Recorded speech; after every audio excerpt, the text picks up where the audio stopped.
What's up guys, welcome back to the channel. Today we're talking about scraping. This is a video I've been wanting to make for several years, but the time just wasn't right. And because we're working on the Lion project and we're doing some scraping, I thought now would be the perfect time to review some of the methods I use and some of the equipment I use to get the scraping done. This video is going to be mainly a discussion video and one large disclaimer. For whatever reason, people seem to get really hot and bothered about the right and wrong way to scrape. And guess what? Like a lot of things, there are several ways to do it. This video is not going to be about me telling you the right way to do it because I am not a professional scraping hand. However, with that being said, I'm going to share with you several tools and techniques that I use to get the scraping. And although it may not be the proper way or someone's opinion on how it should be done, doing it the way that I'm going to do it should get us a result that's good enough for what I'm trying to do here. And what I'm trying to do is not win some points per inch competition, but to take machinery that's worn out and to improve the wear. That's all we're trying to do, and get it improved to a point in which it's significantly better than it was and will be great for many years to come. Now with that being said, I'm going to go around and talk about some of the equipment I use, and I think it's going to be really helpful for any of you guys that are thinking about doing any scraping on your equipment. The most obvious place to start when you're going to learn scraping is with the object right in front of me, or the object that's not right in front of me, which is the book Machine Tool Reconditioning. I actually have a copy of it, but it's not here because I keep it at my house and I read it at night when I have free time. And that, along with the forums and YouTube, is a great place to start before you even pick up a hand scraper. It's really cool to be able to go online and synthesize the stuff you see from that book, from online on a Practical Machinist, YouTube, and even best case scenario, to talk or to work with someone who's done a lot of hand scraping in general. Before we jump into the tools used to do scraping, let's talk about why we scrape. So the first reason is to attain flatness. Now you could mill something, that'd be good, down to a couple thousandths, or even grind it, which is good to tenths, but scraping is even more accurate. But I think the main advantage in terms of flatness is that scraping allows you to go to the equipment. And what I mean by that is large pieces of equipment can be kind of cumbersome to get over to a grinder and pretty expensive. So scraping allows you to flatten those pieces of equipment in place, which is really nice. The second reason is for oil retention. So if you look at the diagram, this shows two ground surfaces rubbing against each other and two scrape surfaces rubbing against each other. When you take two flat surfaces and you add oil film, you'll experience what's known as stick slip. And what that does is increases the force it takes to move these two surfaces because there is full surface contact all across both pieces. By scraping the surface, you have a series of highs and lows, and it minimizes the surface contact, which means these two surfaces can move across each other much more freely. And an added benefit of that is the dips or the valleys allow a good place for the oil to go, which allows it to move a little bit more freely and retain oil better. That's the main reason why you scrape something. Now, if you're jumping into the deep end of scraping, the first thing you're probably thinking about is hand scrapers, and that is a great place to start.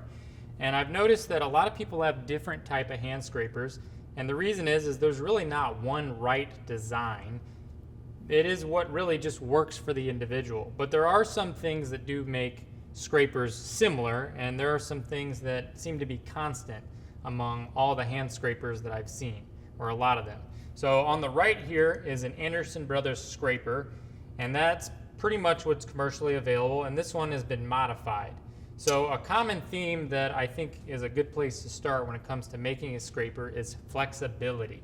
All right, so a lot of times people use a scraper that's too rigid, and you can use a scraper that's rigid, but it just makes it a little bit more difficult. So this Anderson Brothers scraper, what I've done is I've go ahead and I've smashed the center here, and what that's done is it's created flex in the handle, and that really helps when you're scraping, so that way you can get a little bit more leverage and spring in the scraper.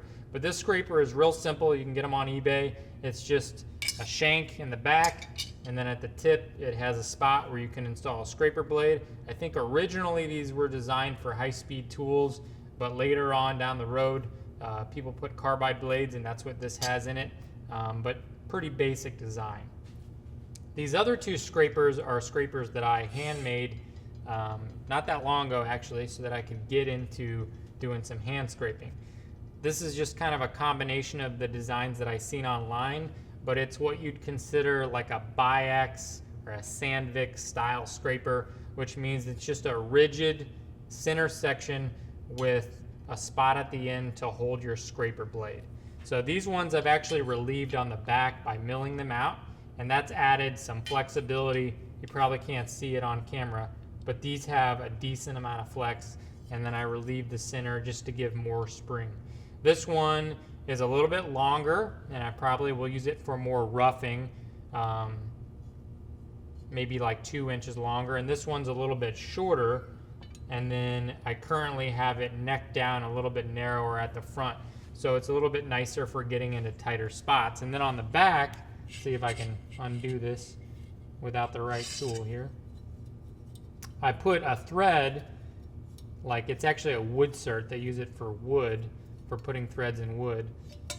I put it in the back of each of these handles so that I can install a removable pad, which is really nice for certain situations. You put that in the back and thread it on, and you can put your body against the scraper and really get your body into it when you're scraping. If you're doing a lot of scraping with your hands can really wear on you. So this pad just gives a little bit more purchase area on the back of the scraper to put against your stomach or up a little higher on your rib, so you can really get behind the scraper with your whole body, which is really helpful. Taking a look at the business end of these scrapers, you can see the blades that I'm using, and you may not recognize them. I'm going to post a link down in the description of where I got these blades. Now, a common theme you're going to see here with a lot of things is if you're going to do scraping, you need a lot of stuff. And it can be pretty daunting when you're trying to get into it, because you need scrapers, straight edges, ways to sharpen your carbide. It gets pretty out of hand pretty quick. And so any ways that you can save money and try to lower the barrier of entry is preferred. And that's what we did here. Before I could get my hands on some of these, because these are kind of expensive, like $30, $40 each, I wanted to figure out another way to get a carbide scraper tip that was cost effective. So what I did is I went online and I found I already had one of these. They're automotive scrapers. They're gasket scrapers, and they come and they're really cheap. They're like $20, and I actually cut off the handle, and they have carbide already welded on the tip, and I ground in a radius on both of these. And you know what? It's really unconventional, but it works really well. I had a couple guys try them out, and one guy who's been scraping for many years, and he said works just as good as these commercially available carbides. Now these are really nice as well, but the problem with these is that usually they're only like $30 each, but they want you to buy them in a pack of 5 or 10. And that's pretty cost prohibitive, specifically when you're just trying to do this for minimal cost. That can get pretty expensive. I got this one given to me for free, so that's great for me, but I actually found a seller on eBay, and I can post a link, who sells these individually, and that's really helpful. But trying to buy these in a pack of 5 is just not economical for most people. So this is a way where you can use a carbide one and keep the cost down, and it does work quite well. In keeping with the theme of blades, let's talk about sharpening these guys. There is the right way and a way that works, and I'm going to show you both of those ways. So the way that works, and probably the cheaper method, is to use one of these grinders at a high speed with green wheels. And before I got my other method that I'll show you, I did this, and guess what? It does work. I don't know why people tell people this doesn't work. Probably because it isn't preferred, and that's true, but this does work. So over here we have a finer grit, and over here we have a coarser grit. Now, mind you, there's a reason why there's a right way and a wrong way. If you're sharpening these blades on a green wheel, the green wheel disintegrates pretty quickly, so that's something you have to contend with. It produces a lot of dust, which is harmful to your health, so you want to wear a mask. And also, it's just kind of vicious. You know, these grinders, Valdor sells them. I got this whole unit with the wheels used for less than $200, but that's a pretty good deal. These units are very expensive, even on the used market.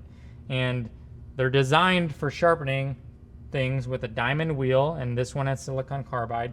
They do work, but they're just a little too fast to really get that nice shine and that nice polished edge, but they do work. So this is the first method you can use to sharpen these, and I like to sharpen these on the edge of the wheel, like over here on the side, and set the table at a 5-degree positive angle, so you can do both sides and have 4 cutting edges. The second way to sharpen these blades, and the preferred method, is to use a slow speed carbide grinder, or a slow speed diamond wheel is what you could also call it. Now the problem with this is that the market is extremely limited. There was a company called AccuFinish, which I think was owned by Glendo, or that the other way around, and they manufactured these slow speed carbide grinders, not this unit, but similar in nature. And that's what they marketed them towards, people who were sharpening scraper blades, lathe tools, all kinds of stuff. But the problem is they're out of business. And also, those machines were extremely expensive, a couple grand, maybe even more with the accessories, and it's very proprietary stuff. But the benefit to something like this is that it runs at a really slow speed. While that other grinder and a lot of other bench grinders run at 3450, these run 200 to 400 RPMs, and they produce a much nicer finish, and they allow you to switch out the wheels so you can get a very nice polished edge, which is what you want when you're doing scraping. You want almost a mirror finish on your cutting edge. But what I'll tell you is getting a hold of one of these used is pretty tricky.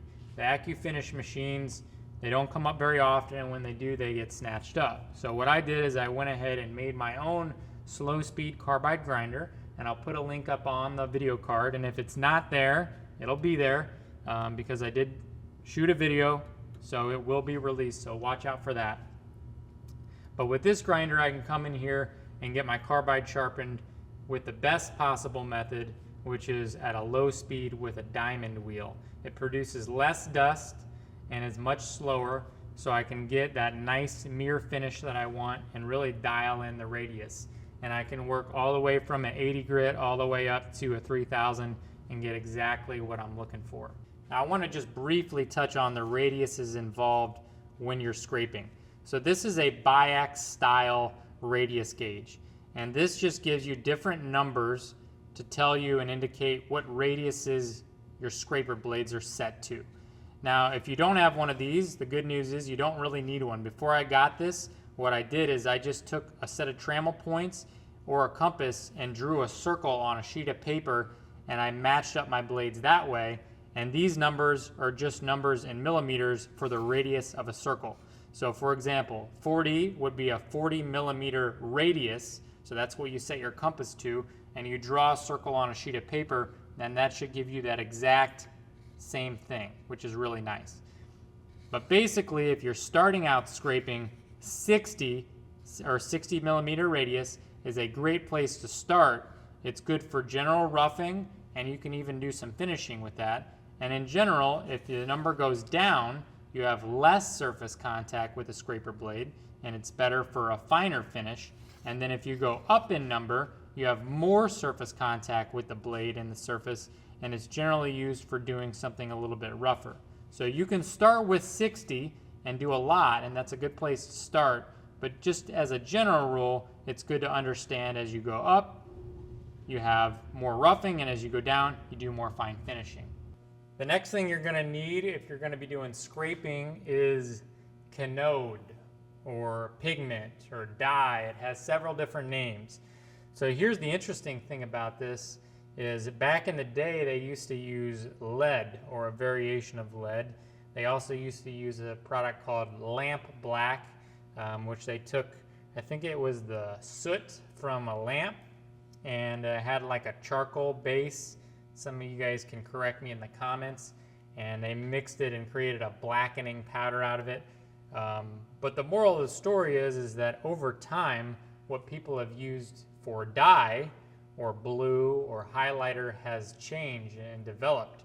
And probably the best product that there is a product called Canode. It's a water-based product, and it cleans up really easy, and it's easy to see, but no one makes it anymore. And so there are a couple guys on YouTube who you've seen use it, and the reality is you can't get it. It's hard to get a hold of. I've talked to several suppliers, and basically the manufacturer who makes it does not make it anymore. So no one will sell it to you. So it's the preferred method for using a die, but you can't get it. So what do you do next? Well, I found a method here that works excellent. I'm gonna pause you right there. Ironically, in between shooting this video and editing it, this Canode has now become available. And I wanted to pause the video to just amend what I was saying before, because now we can get this. So I found a link on a machinist forum a couple weeks ago, and this is now available by that manufacturer. I don't know how long they're going to be producing it, or if they're going to just do a limited run, but I was able to get a 32-ounce bottle of the blue Canode. And there's a rumor out there that they may start making some of the other colors as well. So we're going to get back to the video, and I'm going to discuss the other technique as well, but I wanted to pause where we were at and just let you know, yeah, you can get it, or at least you could at the time that I bought this. So let's get back into it. The other method I seen for creating some sort of die that I seen from Watch Wes work, he has a video on scraping, is making your own pigment. And this is really cheap and really simple. So what you do is you go on Amazon or your local concrete supply, and you basically buy pigment designed for dyeing concrete. It comes in a 1 pound or a 5 pound bag. It's like $10, $15, and you mix that with a type of oil. And in my case, I used whey oil or a hydraulic oil. It doesn't really make that big of a difference. And you make this paste. Now, certain colors are finer than others. Like for example, the blue is a little bit finer than the black and the red. So some of the issues you can get with this is it's kind of grainy, and so you have to spend a little bit more time working it into the surface. But this does work really well. And when I was doing some scraping earlier and we didn't have access to some of the Canode that I had in the last clip, I used some of this. I actually used neither of these colors. I used blue and yellow in the traditional fashion, and it worked really, really well. So this is an option if you don't have the Canode or you wanted to do something different. This works great. Now the one downside to the oil-based dye is it does stain a surface plate. So that's something you have to be aware of. Where I was using these, we were using a metal surface plate, so it didn't much matter. But on a piece of granite, specifically like a pink piece of granite, this is gonna dye that. So that's just something that you need to be aware of. The reason why I did really like this method, aside from it being one of the only options I had at the time, was because it's oil-based, it does attach to the metal really nicely, and it gives you a really nice print. The print is darker than some of the Canode I've seen, and it makes it a little bit easier to see. You do have to be careful because it is a little bit thicker, and so you can get a false reading, but it does come in a little darker, which is a little bit nicer if you're starting out, in my opinion. So I'm going to set this to the side, and we'll talk about these applicators. So applying this dye or Canode or whatever you want to use makes no difference. People have all these different things that they use, rollers, and to be honest, do whatever works for you. So I started out and I bought, these nice rollers, and I tried that, and it does work. You can, do dabs and use the roller and roll it out. But to be honest, I found that these more primitive solutions kind of work a little bit better. All this is microfiber towel wrapped up in electrical tape, and I can really kind of apply more with this and kind of rub it out a little bit better than I can with the roller. But it doesn't really matter which method you choose as long as you get comfortable with that method and learn the intricacies, because some methods are going to put more on, some less. And so as long as you're comfortable with the method that you're using and you know the benefits and pitfalls, that's fine. Just stick with it. Another one that I have back here is one that I got from Ron Grundy, And he said that they used to do this all the time, and it's just a piece of leather on a block of wood, and it's a similar concept as this, and so I have that as well. But at the end of the day, it doesn't matter too much on applying it as long as it's consistent and you're aware of how it works. Stones. Something else you need when you're doing scraping is some type of bench stone. Now I know people out there are going to want to use precision ground stones, and if you got those, feel free to use them. More power to you. But they are really expensive, and in my opinion, I don't think they're necessary, and here's why. When you're scraping, what you're doing when you do a scrape mark is you raise a burr. And the only purpose of a stone is to go in there and reduce the burrs so that you can get a good print. Now there is a use case for precision stones, but by and large, in most cases, in my opinion, and in talking with other people that have done a lot of scraping, a precision stone really isn't necessary. You just want a stone that can go in there and quickly knock off those burrs. Now, the type of stones you use, I really like these wedge stones when you're doing dovetails because you can really get in there. And then these are nice for flat surfaces, but you just want to have them. Having them is better than not having them, and having nicer ones is obviously better than having worse ones, but I think people get really hot and bothered about precision stones, and I just don't know that for this use case, it's that big of a difference. Metrology and setup materials. We have two spots that we're going to talk about this. You can go crazy, just like you can in all these other areas, with having all these crazy alignment tools. Kingway gauges, large measuring devices, and those do work, and they do help in certain circumstances. But for the most part, you really don't need a lot in terms of measurement. On this side of the table here, what we have is we have some dowel pins. These are really nice and probably essential when you're doing dovetails because you can't really measure a dovetail very well. So by putting this down on either side of the dovetail, you can get a micrometer in there and get a really good measurement. So those are nice. I have them in two different sizes for doing two different types of dovetails. A setup block, or I can't think of the name of this right now, but someone will put it down in the comments. One of these precision step blocks, I use these, and a lot of people use these when you're going over a scraped surface. So a scraped surface is really rough, and if you want to measure it with an indicator, you don't want to go over all the scrape marks. You want to average them out. So you're going to use this gauge block to go ahead and average on top of all your scrape marks if you want to get a measurement. The other thing we have here is a planar gauge or parallel height gauge or whatever it's called. And this is really nice if you want to get in between something and take a measurement and then go to be able to transfer that measurement to a micrometer. Works really good if you're doing like a top slide or a compound and you want to set up maybe two of these and you want to get an internal measurement. So you could come over here and use this to take a measurement in between and then take this out and measure this with a micrometer.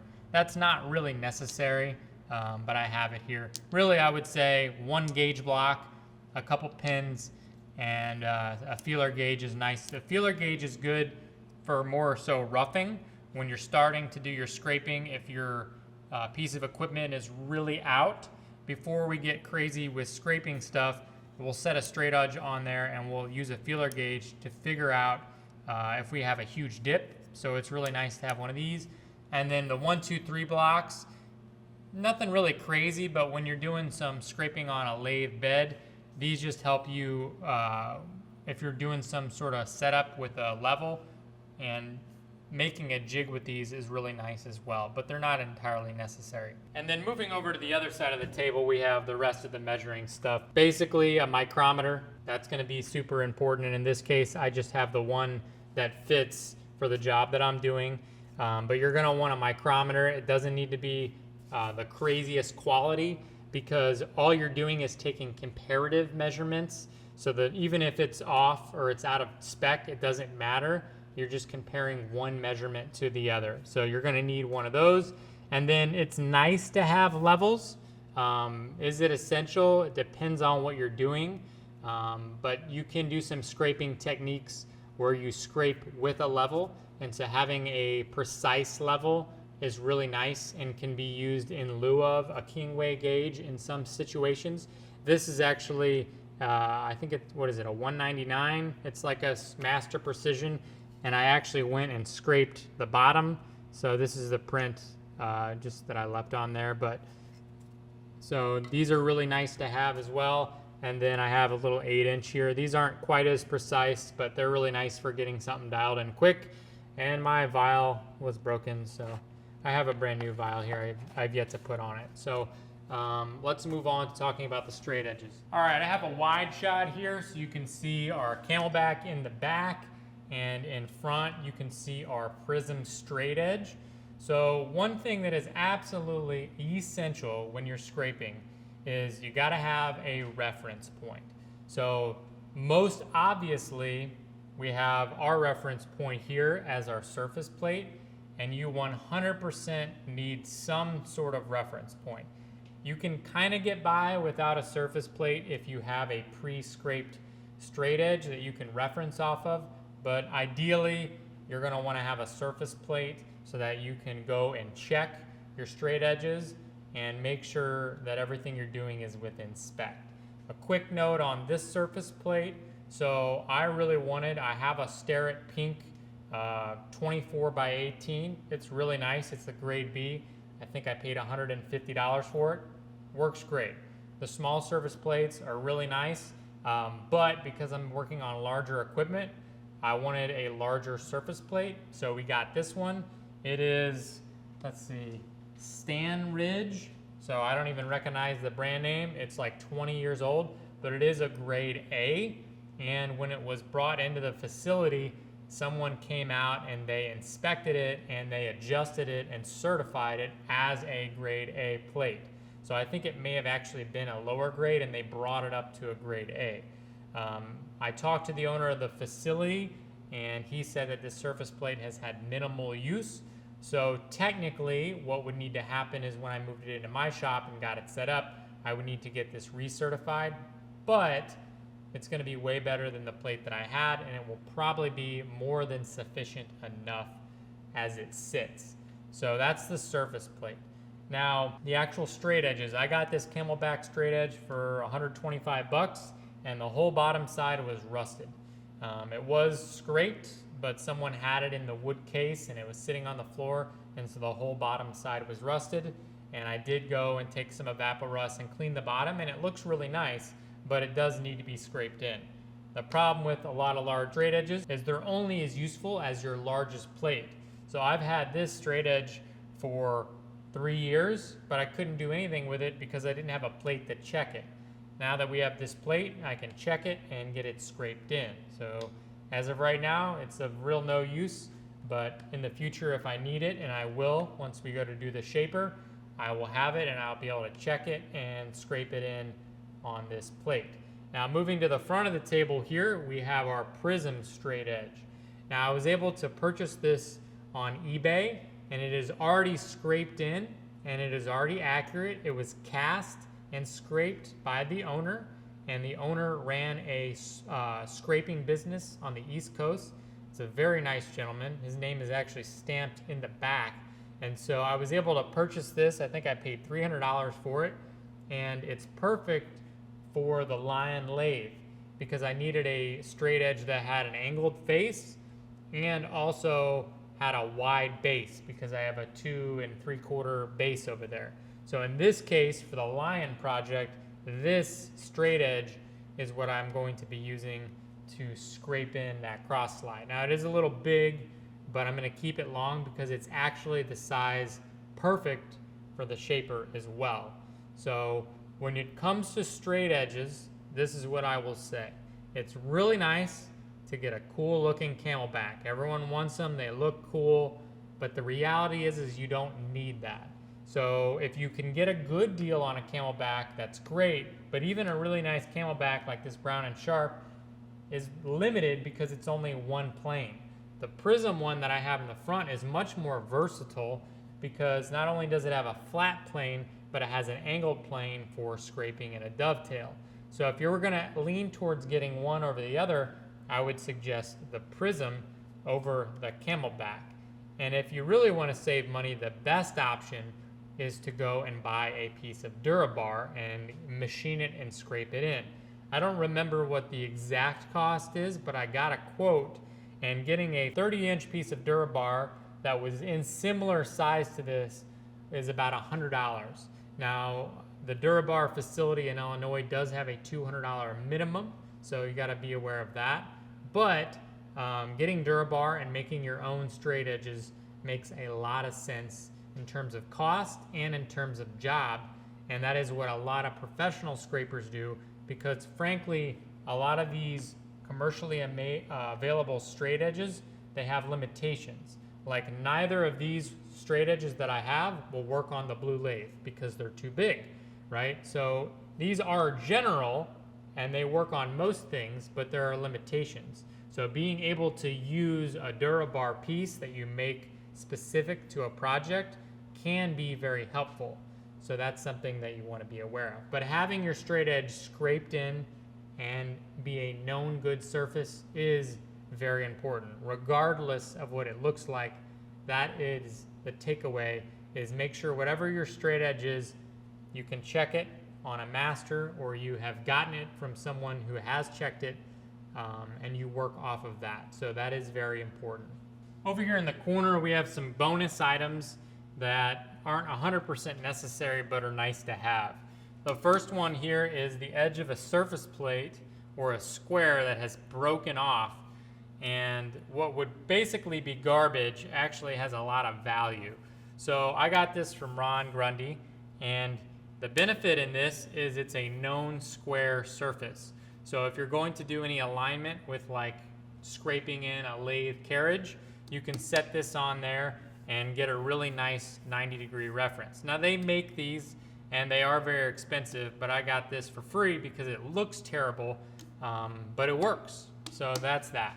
A height gauge here is really nice because you can go around and you can set it and you can measure the corners and see what your progress is. It's not completely necessary, but it is really nice to be able to go and check your part on a surface plate and to take some measurements. And that's kind of what I was doing here. And this is compound from the Lion lathe. And not that it's relevant to this video, but I was half a thousandths between all four surfaces, and I was able to determine that using the height gauge. And that's why these can be really nice. And like a lot of things, I picked this up in an auction, and as it sits, I think I paid $40 or $50, which is really, really good deal. So we also have some cleaning supplies. So if you're going to be using Canode, the water-based stuff, some sort of APC or all-purpose cleaner works well. Windex, I have 409, that works well to clean the surface plates. Now if you're going to be using anything oil-based, like the powder that I mentioned, acetone works really nice. I know that you're not really supposed to use this on a surface plate because it dries it out, but it does work really well when you're cleaning up the material on the actual metal part. So that's something to keep aware of, and then obviously some towels to wipe everything up. So let's move on to the most exciting part of the stuff that you can have for scraping, and that is our power scraper. Now, if you're watching this video, chances are you've watched other videos on scraping, and if you're on YouTube, it's easy to come to the conclusion that if you don't have a power scraper, you're not that cool and you can't do scraping. And that's not true. That's not true at all. Hand scraping is 100% essential, and even if you do have a power scraper, it is really good to scrape by hand first, so that way you can use and learn techniques that are good before you even move into power scraping. And also, there's times when you can't power scrape, so you need to be able to have the skills to scrape by hand first before you move into power scraping. Now, with all that being said, I have a power scraper here. So why do I have it? What did it cost? And what's the value of having it? Well, why do I have it? So like a lot of people, I've always wanted one, and with the project coming up with the Lion, I thought it would be a good treat for myself to get one. Is it strictly necessary? No, but the primary reason that I got this is because I have about 4 or 5 machines that need to be scraped in, and with the sheer amount of time that I'm going to invest in hand scraping, this will significantly reduce the amount of time that I'm investing in scraping because this is far more efficient. Is a power scraper better than hand scraping? Absolutely not. But is it more efficient? 100% undoubtedly yes. And that's why I ended up purchasing this unit. Now the unit specific, I'm not gonna get too in depth, but I'll touch on it. So I tried a couple different options. I tried a lot of the older blue ones, and ultimately the older blue ones go anywhere on eBay from $800 to $1,200, and these green body ones go anywhere from $200 to $3,500. And I figured if I was gonna drop the money on a blue one, which was gonna be anywhere between 20 and 40 years old, might as well spend another $1,000 and get the green one, which could be anywhere from 7 to 15 years old. Quite a bit newer for, not a crazy amount more. And these go for such a ridiculous amount new, frankly, it doesn't make sense buying them new. And that's a whole nother story. I paid, just so everyone knows, I paid $2,600 for this. And when I bought this, it came with everything here except for these two blades. And I actually bought these two blades from Hudson Machine Tool, and they make these aftermarket biax blades. So I haven't used them yet, but I'm sure they're gonna be great, and they're about half the cost of the biax ones. Now, let's talk about the benefits of using this. So the most obvious benefit is it's quite a bit faster. And if you're gonna be removing a lot of metal, or you're gonna be doing a lot of machines, having a power scraper is very valuable for that. The other thing to note is using a power scraper isn't as easy as it seems. When you watch a video of someone using this, you think to yourself, wow, if I just had a power scraper, it would solve all my issues. And I can tell you that's not true, right? Using one of these takes a level of skill just like using the hand scrapers. And I am nowhere near mastered using these, not even close, but I am learning how to use this, and I really do enjoy it, but it does take a certain amount of skill. If you don't know what you're doing when you're using one of these, you can remove a lot of metal or just create unnecessary headaches. But having them is really, really nice. And I am very, very excited to have one of these. I've wanted one for a while, and I never could justify it. And now I was able to justify it because of the projects that I have and the different jobs that I do need to get scraped. And so I am really excited to using this, and you will see it in some of the content moving forward. But as the takeaway for the power scraper, I don't want people watching this video saying that they need a power scraper to do scraping, because that is absolutely not true. It is a convenience, and it is helpful in certain circumstances, but it is by no means an essential to be a scraper and to be a good scraper. It just has some advantages that hand scraping doesn't have, and that's why I'm going to be using it. And just a quick note on these blades. When it comes to blades, they're very similar to hand scraper blades, but they are a little bit different because they're designed for the power scraper. But at the end of the day, the takeaway would be get a flexible blade if you're starting out. The flexible blades are not quite as harsh.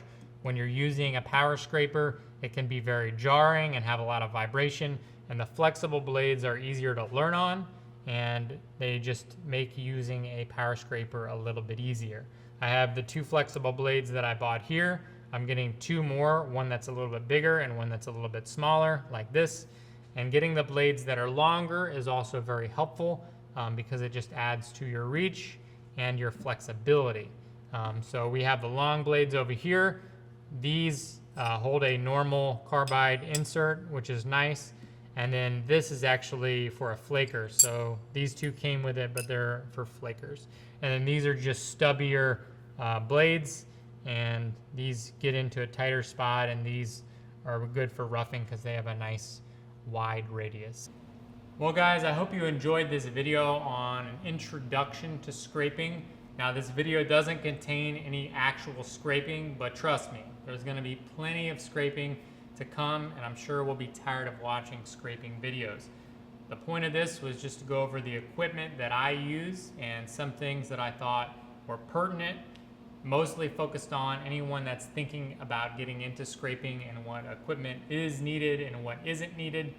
And that's what we talked about in this video. If you have any questions or comments, post them down below, and we will see you in the next one.